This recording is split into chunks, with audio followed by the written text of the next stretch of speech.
Interracial marriage and interracial sex, also known as miscegenation, is a term that has been used since the 19th century.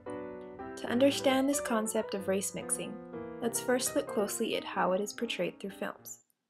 The Squaw Man, Broken Arrow, Walt Disney's Pocahontas, and The Call of the Wild all depict an interracial relationship and reinforce the anomaly that although it does occur, ultimately it rarely succeeds. The Squaw Man and Broken Arrow show the relationship between a white man and Native American woman.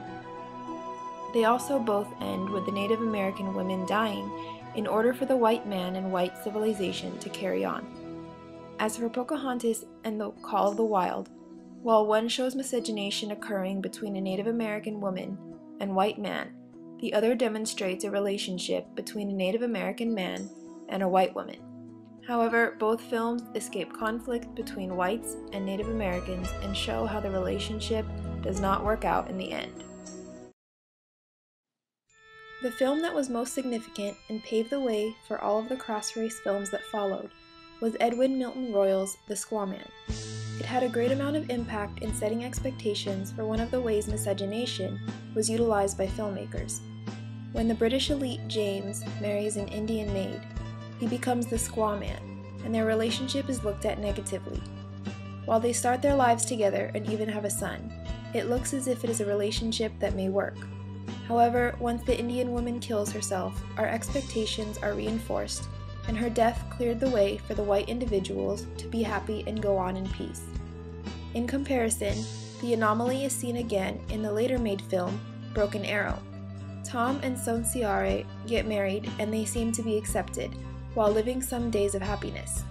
But once she is killed at the end and Tom rides off on his horse, the death of the American Indian woman, like that in The Squaw Man, seals the peace and makes way for white civilization to continue. The relationship between an Indian man and white woman is portrayed through D.W. Griffith's film, The Call of the Wild. The film includes the story of George Redfeather, who is acknowledged for his participation and accomplishments as a Carlisle football player.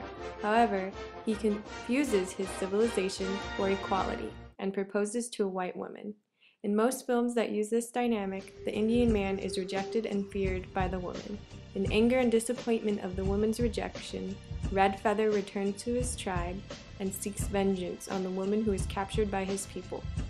The woman is eventually given mercy from Redfeather and escapes from the threat of violence.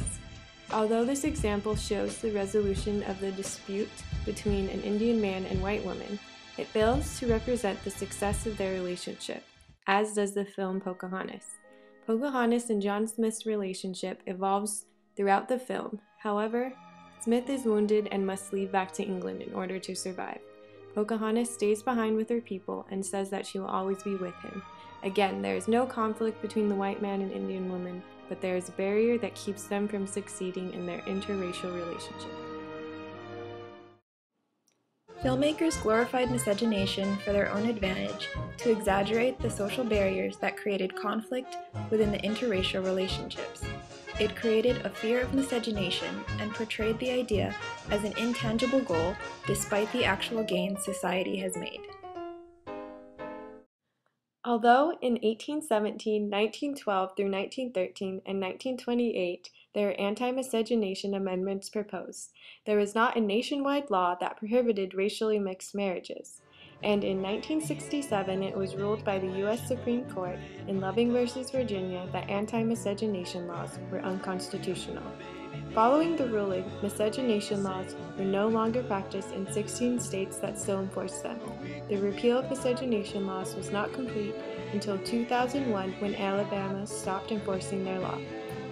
Although interracial relationships still face certain barriers from society today, they are not as intangible as films portray them to be.